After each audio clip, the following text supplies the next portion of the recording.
আমার ফোনের ক্যামেরা আমার ভবিষ্যৎ প্রেডিক্ট করতে পারছে, একদম অন্ধকার।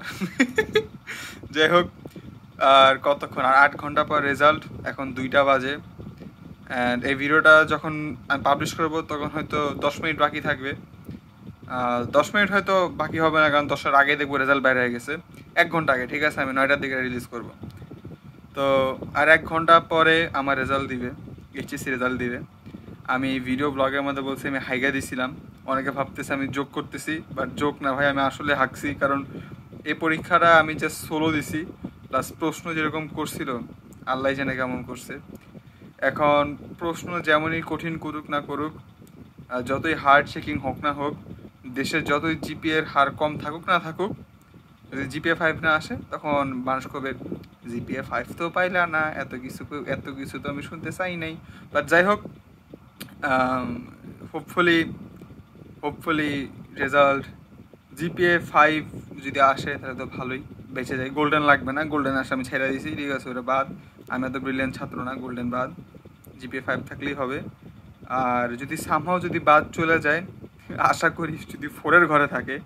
আর আমার সবচেয়ে বেশি ভয় করতেছে আমার বাথরুম হইতেছে না, যেটার কারণে, ঠিক আছে, আমার আমার 2 নাম্বার হইতেছে না, আটকে রয়েছে 2 নাম্বার, আজকে সারাদিন করতে পারি না এই ভয়ের ঠেলায়, যে আমি হয়তো কোনো জায়গায় রোল বা রেজিস্ট্রেশন নাম্বার ভুল করছি। এইটার ভয়ে আমার মনে করো একদম পায়খানা আটকাই গেছে, আমি কিছু করতেও পারতেছি না। সো আল্লাহ জানে কি কেমন কি না হয়। আমি এই যে মশারি টাঙ্গাইছি ঘুমানোর জন্য, আমি এখন ঘুমাইতে যাব, যদিও ঘুম আসতেছে না, চোখে কোনো ঘুম নাই। আমি একটা খুব বোরিং একটা রোম্যান্স অ্যানিমে ডাউনলোড দিছি, পুরাতন একটা রোম্যান্স অ্যানিমে, 4টা নাকি 5টার মতো এপিসোড ডাউনলোড দেওয়া। দেখি দেখা শুরু করি, হয়তো বোরিংনেসের ঠেলাতে ঘুমাও যেতে পারি। আর কি, যদি আমি দেখি যে রেজাল্ট একদমই খারাপ, যদি সামও ফেল আসে, সাপোজ আমি কোড নাম্বার লিখতে ভুল গেছি, যদি ফেল আসে, পড়াশোনা ছাইড়া দিব, আমি খালি ফ্রিল্যান্সিং করে জীবনযাপন কাটাই যাবো, আমার কোনো সমস্যা নেই। আমি মাত্র ক্লায়েন্টের কাজ করে, এই 2টার দিকে ক্লায়েন্টের কাজ করে আমি এখন ঘুমাতে যাইতাম। সো আমি জাস্ট ওইটাই কন্টিনিউ করে যাবো, করার কিছু নেই যদি এরকম আনফর্চুনেট কোনো কিছু হয়। বাট আমরা ডুয়া থোয়া রাখি যাতে মোটামুটি একটা ভালো রেজাল্ট হবে।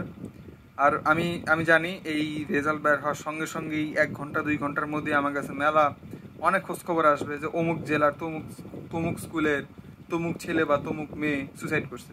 ভাই সুসাইড করো না, নট ওয়ার্থ ইট, লাভ নেই। এমন না যে আমি সুসাইড করতেছি, বাট সুসাইড করো না ভাই, তোমার বাবা মার অপমান হবে, বাবা মায়ের কষ্ট হবে।